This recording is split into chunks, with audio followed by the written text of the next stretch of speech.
Welcome to Clarity Digital Pod.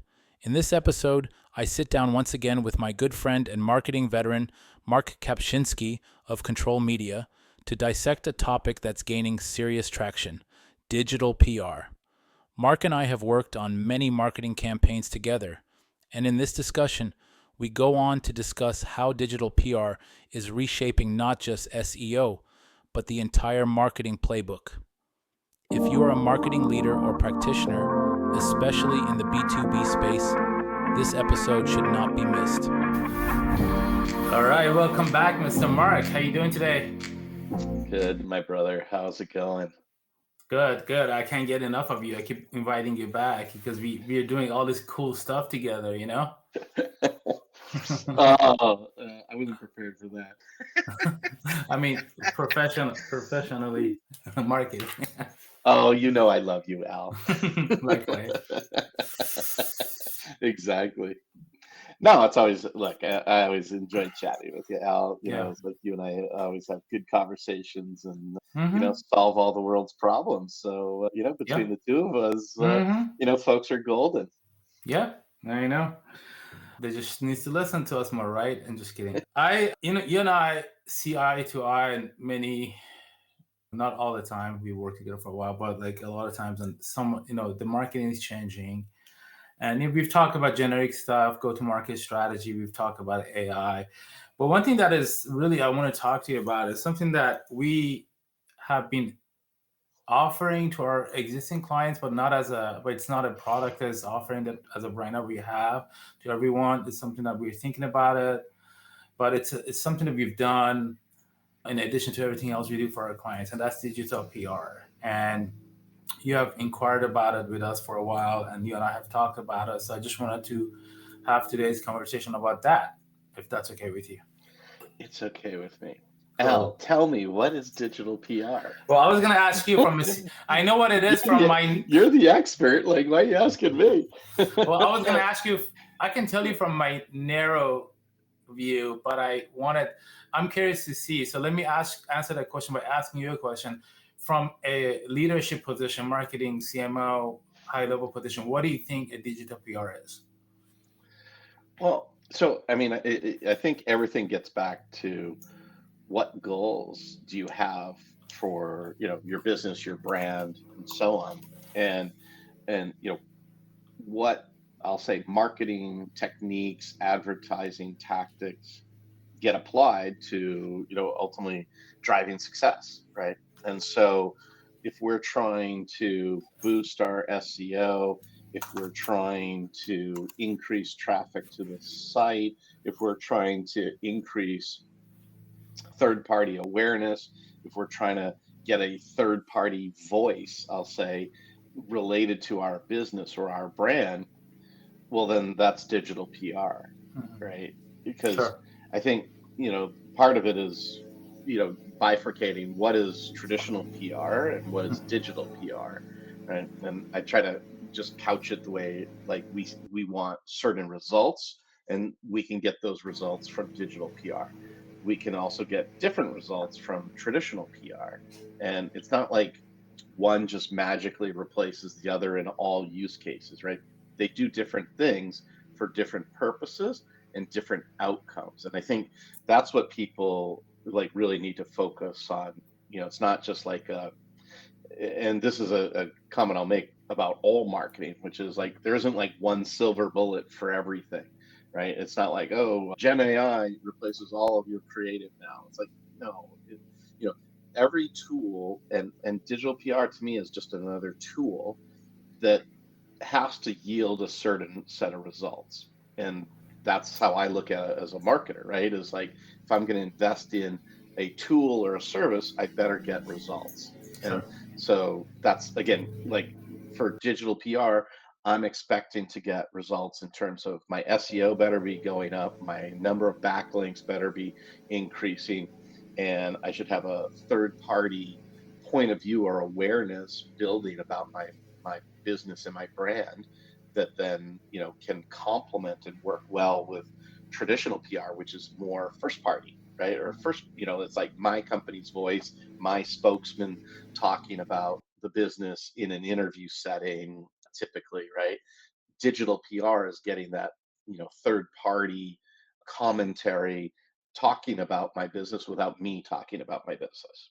And so that's where, like, I like using them both together because they do different things. And I'll just, like, since I'm rambling here, I'll just also I'll also say, traditional PR is just kind of like the megaphone, like big broad awareness type of things. You don't really expect it to drive SEO per se, or to drive leads, right? You use it for amplification of your business. Digital PR is more transactional, more performance oriented, and you expect a set of performance results from it. So that's why, like, if marketers are out there listening and you're trying to think, oh, do I use digital PR? Do I use traditional? You really use the right one at the right time. And frankly, I use both at the same time because, again, they do different things and I expect different results from them. That's awesome. Sorry, there's a little bit of background noise here. The garden decided to show up right now. I hear it now. You heard that? Yeah. Cool. That's pretty much everything that I know about digital PR as well. You just So show's over. We're done. The All show's right, over. let's go. Let's go have a tequila and head into the weekend, Oh my yeah, friend. tequila sounds good, especially with my allergies right now. No, basically, to tell you the truth, basically, I got into the, everything you said, you explained it really well, a little better than I could explain it. But I got into digital PR because SEO, search engine optimization, is one of the things we do. And when we work with larger enterprise clients, you don't necessarily have to worry about that stuff. They have their own PR company programs going on.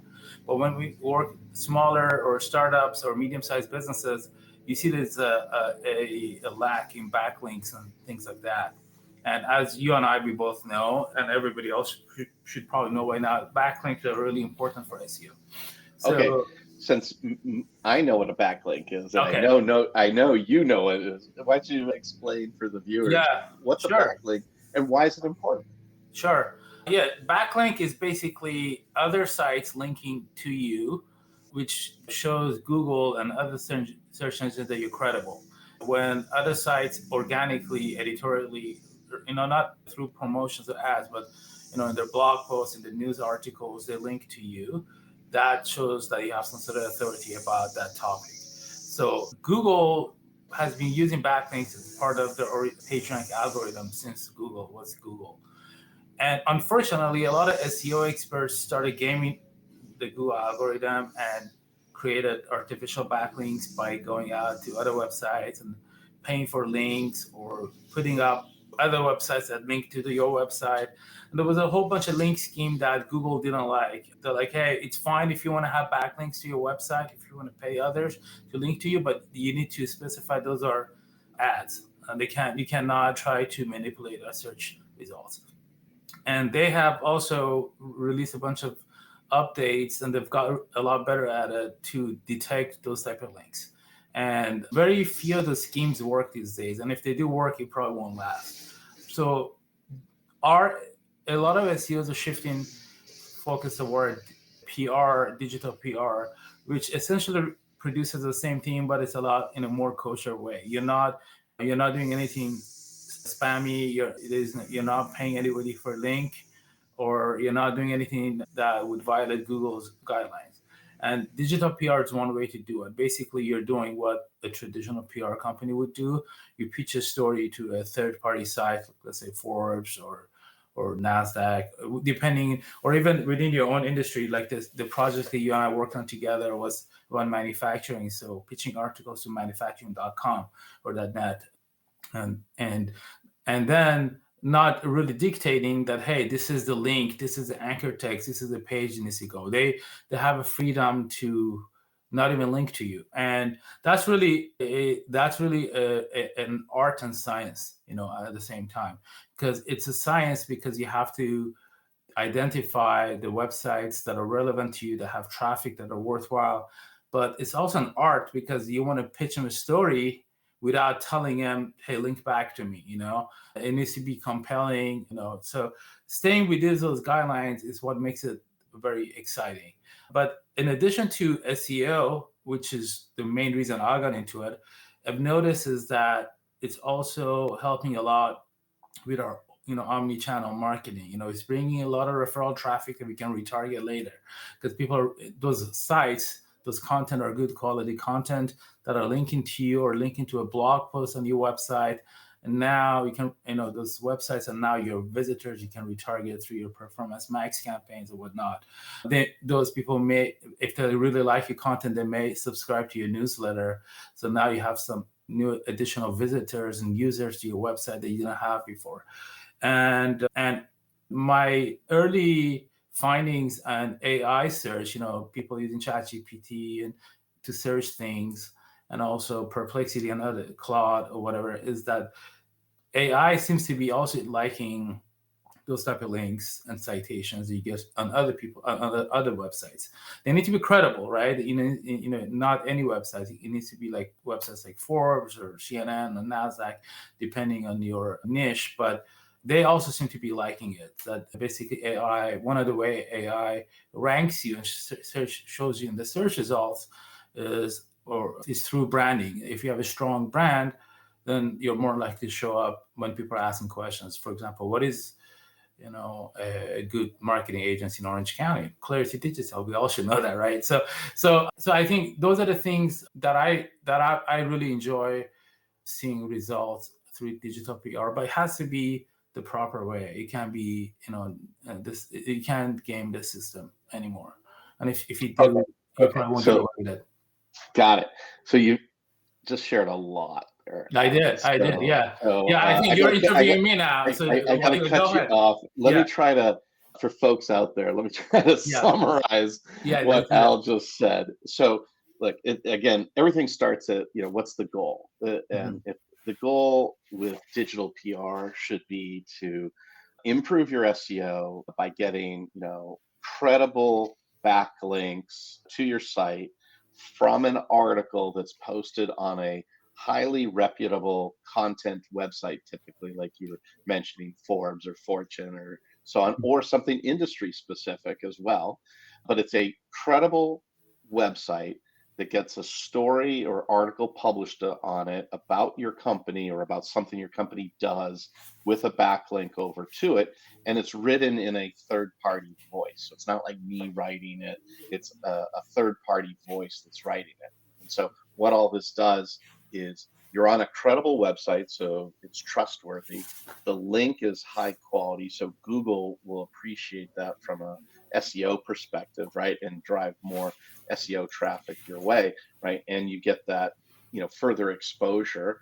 And sort of the other piece is this both sets you up for AI search, but also, improves your just Google search today rankings, because now you have these credible websites publishing articles about your company with authoritative links, and the more you get of those links, right, just continues to build that authority. So it's a service and technique that helps to achieve ultimately that goal of establishing yourself more on the digital side than what the traditional PR side does. Cool. You explained it really well. Thank you. And I'm going to use it as and then Al's the master at doing this. I mean, it was a lot. I don't know about master, but it was a lot of trial and error, right? We were pitching articles, and sometimes it was just, there was things you had to do first before we do that. And for example, especially if you're in a startup and you're pitching to, let's say, Fortune or Forbes, they're not going to, if you're just pitching something about you that's very self-promotional, they're not going to publish it. But however, if you release something really unique in your blog, some data, for example, if you have an automotive client, interesting insights, something interesting insight, it doesn't have to be statistics all the time. And then you can kind of rephrase that and pitch it to Forbes. They're more likely to write about it, and when they mention the data's linked to you. So that's the art part, right? It's both science and art, because the way you craft the messaging, and that's how we learned the hard way, and that's why this product isn't for everybody, because there are going to be those businesses that don't have time or insights that they can share. We worked with an attorney who was always in court and was like, I don't have time for this stuff. So, so digital PR also doesn't work for everybody. You have to be a company that's willing to provide some really unique insights or content or data of within your niche. So that's it's an art and science, as I said earlier on. Well, Yeah. and I think the key, because a lot of companies just want, like, we want PR, we want to, be on, Wall Street Journal or whatever, and, be interviewed. And, sometimes it's tough to get those interviews right off the bat, especially if you don't have stuff that's really newsworthy.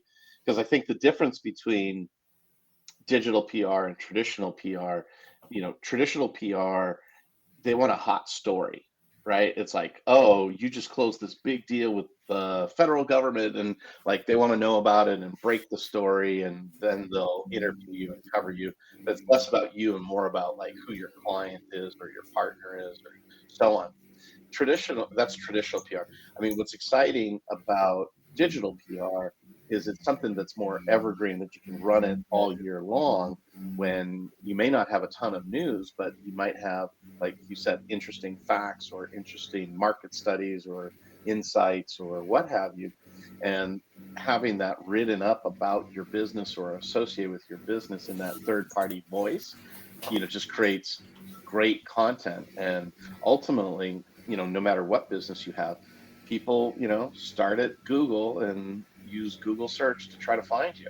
And you want to make sure that the links that they're finding, to your earlier point, it's not just, content from your company, it's third party. It's like, wow, do you want to read an article that me as the company wrote, or do you want to read an article that is in Forbes about my company? Well, most people are going to go to the Forbes article, right? Because they trust Forbes, and they trust the content that's there, and that's sort of that trusted news source. And so I think that's a key to how this works, right? Sure. PR is great, traditional PR is great, has a purpose, but digital PR, can immediately affect your search results. Sure, 100%. And I was looking at LinkedIn. It has many other impacts as well. I wrote a piece that I published on Fast Company about the balance between AI and marketing, and someone that I didn't think would like that liked it and shared it on their LinkedIn. And now, like, a bunch of people started adding me into LinkedIn, so it's helping me with my personal brand as well. So those are the type of things that digital PR does that the traditional link building didn't do. And it's also most of the SEO experts know that when it comes to SEO, at least, it's quality over quantity. So you can get 100 backlinks from a bunch of mommy bloggers or whatever, if they still exist, and you can get one backlink from, let's say, Forbes or Fortune, and then the backlink from Forbes is going to be a lot more valuable for your SEO. Yeah, I was going to apologize to all the mommy bloggers out there who write great content to mommy for the mommy industry. So I take it back. I do work with a few of them, on the e-commerce side. So I remember there was a day where there was a lot of abuse in that, and I think I'm just speaking of. Yeah, I think like, to clarify what you're saying, digital PR is all about high quality, reputable websites, whether it's, broad national kind of websites like a Forbes, or USA Today or Business Insider, all those kind of top tier news outlets, as well as industry specific ones.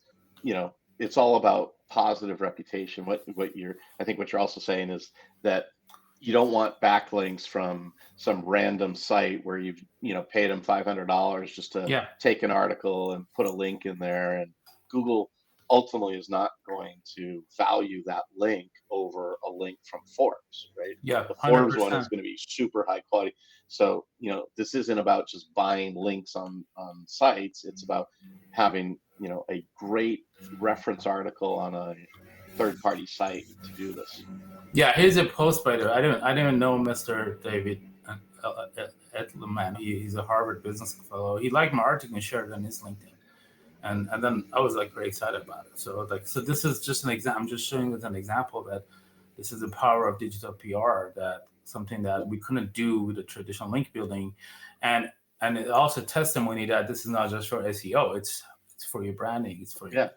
Okay. So, the one question I do have for you, because like you're a far more expert in SEO, digital PR, backlinking. What's Mhm. the difference between a do follow and a no follow backlink? Yeah, do follow is the links that actually help your rankings. No, those are the what we call it editorial links that people are voluntarily linked to you. There's no transaction happening. There's no money exchanges Exchange. happening. And no follow is when you pay someone to link to you for drive traffic, not necessarily manipulate search results. Like advertising basically, or when you link to someone and you're not too sure about, you don't want to kind of vouch for them, you don't want to like endorse them, but you still need to link to them, but you're not very sure about them, you add a no follow. Basically, you're telling search engines, don't follow this link, or I don't endorse this link, I just link to it as a reference.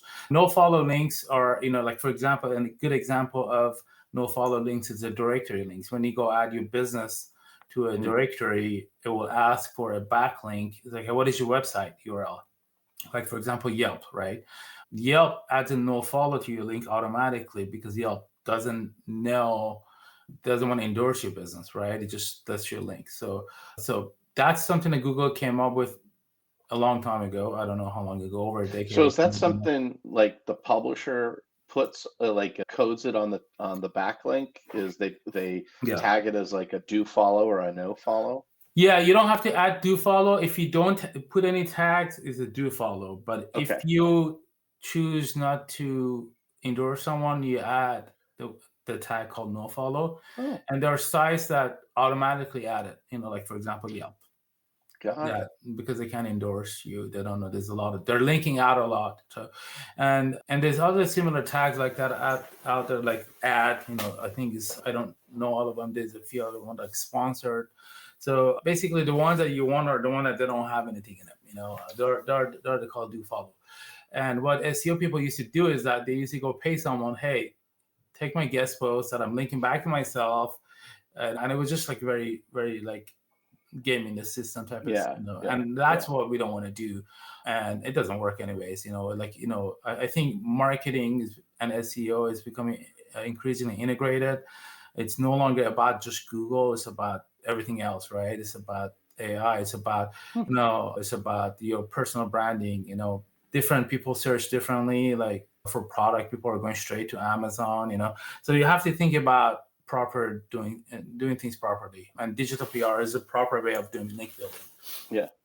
And it seems like digital PR, maybe correct me if I'm wrong, but I mean, it's really awesome for B2B SaaS kind of Mhm. businesses, right? Like, I For mean, sure. if you're a B2B SaaS business, you should be doing digital PR, right? Yeah, for sure. Because the B2C companies, like let's say e-commerce, they tend to organically get a lot of backlinks. But Right. B2B, especially startups, you have to go out there and tell your story, and your audience are very different. They're more likely to read publications and stuff like that. So it's actually B2B and SaaS, just B2B in general, has been are the biggest winner of digital PR.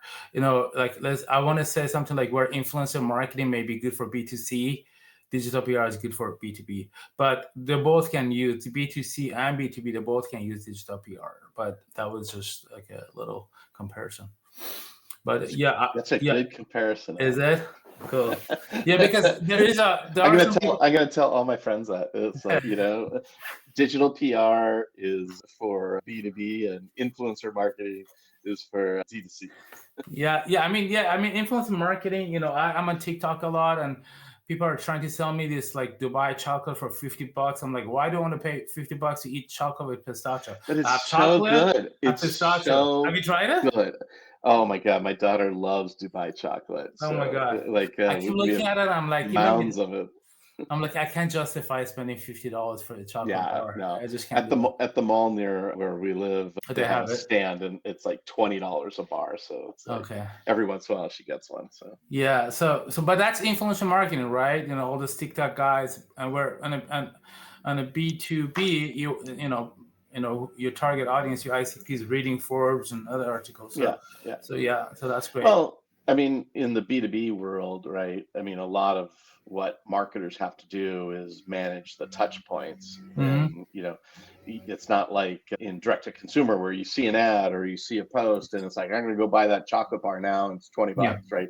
In B2B, oftentimes the price point's, $50,000, $100,000, Hmm. millions of dollars. And, people aren't just buying that on last click. They're Sure. shopping, they're reading, right? They're getting to know your business, trying to feel the reputation of your business. And so digital PR, along with traditional PR, it definitely helps in that reputation For sure. building. For sure. And there's many, you can get one thing I do like about digital PR, you can get creative about it.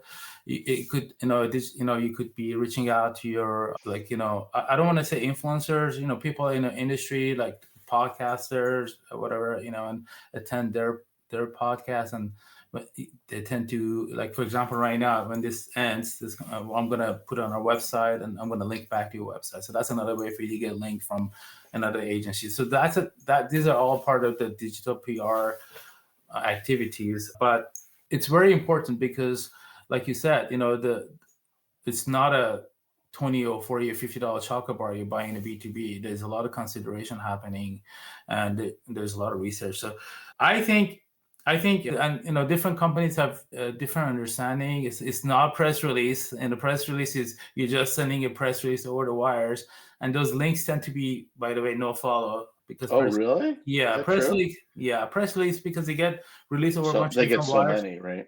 Yeah, they automatically add no follow. So those links don't really help you much in That's good to SEO. know. Yeah, That's good to so know. yeah, you still need to do press releases to, Yeah. for sake of doing press release, but Yeah. only if you have newsworthy stuff. Yeah. But it gets back to that, information coming from the company. Most people are assuming, they're putting the best face forward. So, the third party stuff is the most valuable stuff where someone else is Mhm. talking positively about your business. I mean, that's liquid gold. That's Yeah, better than that's better than Dubai chocolate. yeah. I still haven't tried the white chocolate, so I don't know. Okay, this weekend you got to go buy one. It's so good. Fifty So dollars. good. Okay, fine. I'd rather buy a nice bottle of tequila for $50. Well, you can find it cheaper. Like I think even like Trader Joe's sells it now or Oh, something. really? I'm Okay. sure I they I do. love Trader Joe's. Some of them are good. It's so like I think I was talking to the people at Whole Foods, and I think they're going to start to carry it. So I Oh, mean, wow. when Trader Joe's and Whole Foods carries it, it's That's like crazy it's marketing, and maxed that out. tells you, that's like shows you power of TikTok. For like, I'm like, that's amazing. Yeah, that'll be our next discussion We is the should talk about that, yeah. power of TikTok. And social I media. All Yeah, right, Al. What I else? know. What else you got for me today? Yeah, I think another thing is basically reporting and digital PR, like what you report on. I think that goes back to what you said, the goals. What your goals are. If your goals are SEO, so obviously your KPI would be increase in organic rankings and visibility and stuff like that. If your goals Yeah. are other stuff, like traffic to your website, so you setting up goals is very important too for Yeah. digital PR. Well, and I would maybe reframe it a little bit differently, which is like you got to know your goal, your main goals first, and then Hmm. you pick the right tools and services that help you achieve the goals, right? And Yeah, versus like, hey, I'm just going to use digital PR for the sake of it, right? It's yeah, you got to have alignment on like what are you trying to achieve with your business at this stage, right? Are yeah, you still pre-product and you just want to drive some thought leadership, that's one thing. Or are you at a point where your product's in the market and you need to actually drive leads, right? yeah, Then like that's a different set of goals. And then if you're a mature company and so on, you're trying to just capture a wider net. So like everything depends on the scenario of what kind of business are you. If you're in the B2B space, are you early, mid, or late stage? And then what are you ultimately trying to achieve? And you know I was like, I mean, we've talked about this before, but new customer acquisition isn't you know or shouldn't be the only goal yeah. people have. Retention and growth with existing customers is so valuable. So think about as a business, are you trying to just purely do new customer acquisition, or where does retention marketing factor into this? And those are have different goals and so on. associated with them, and then certainly different tools and techniques that you'll use to accomplish those goals. Yeah, really good point. I worked for a company, I'm not going to name them, is that they were a large company, but retention was the key for them to becoming a very large company. New acquisition was also a goal for them, but even if when they had a new client, it would take over a year for them to onboard the client.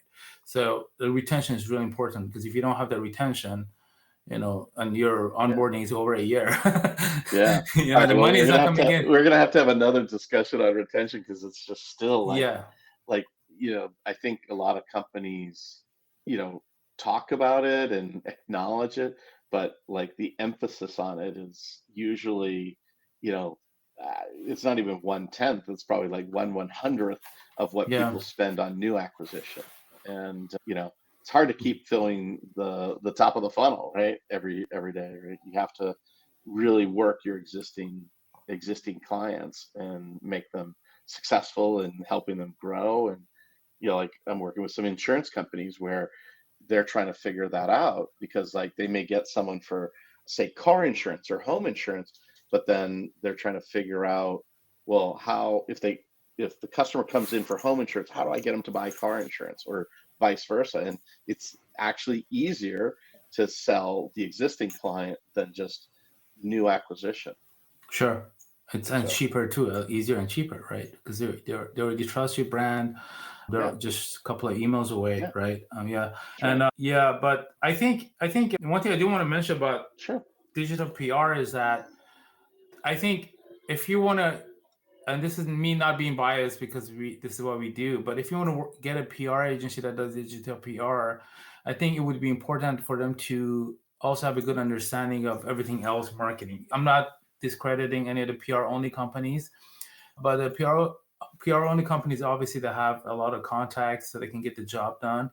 But the way we go about it at our agency, we digital PR, let's say if you're trying to rank for a keyword that we're struggling with, we start, that's where we get a little bit creative. We start creating content and data and story and insights that help boost that keyword.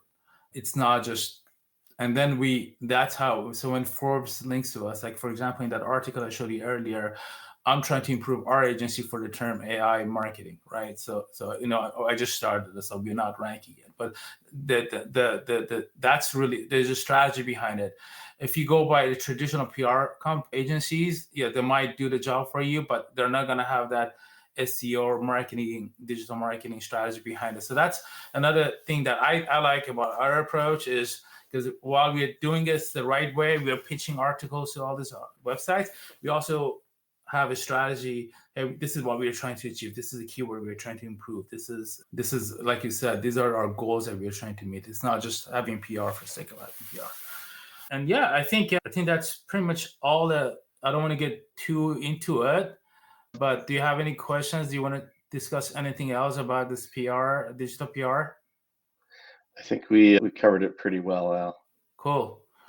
All right. Always a pleasure. Yeah, thank you so much. Hopefully you have a great weekend. Hopefully the gardener's done mowing your lawn and it looks beautiful. So yeah, thank you. And just as a recap, where can people find you, Mark? So my company is called Control Media with a K. So KONTROLMEDIA. So it's controlmedia.com, or you can find me very easily on LinkedIn. I don't think there's another Mark Kapczynski on LinkedIn. So as long as you get close in there, I'm sure I'll pop up for you. Yeah, I'm pretty active as well on LinkedIn. And so you can find me there, or just call Al. Yeah, for sure. Cool. Thank you, Mark. Appreciate it. You have a nice weekend. Yeah, buddy. You too. Take care. Bye. Bye.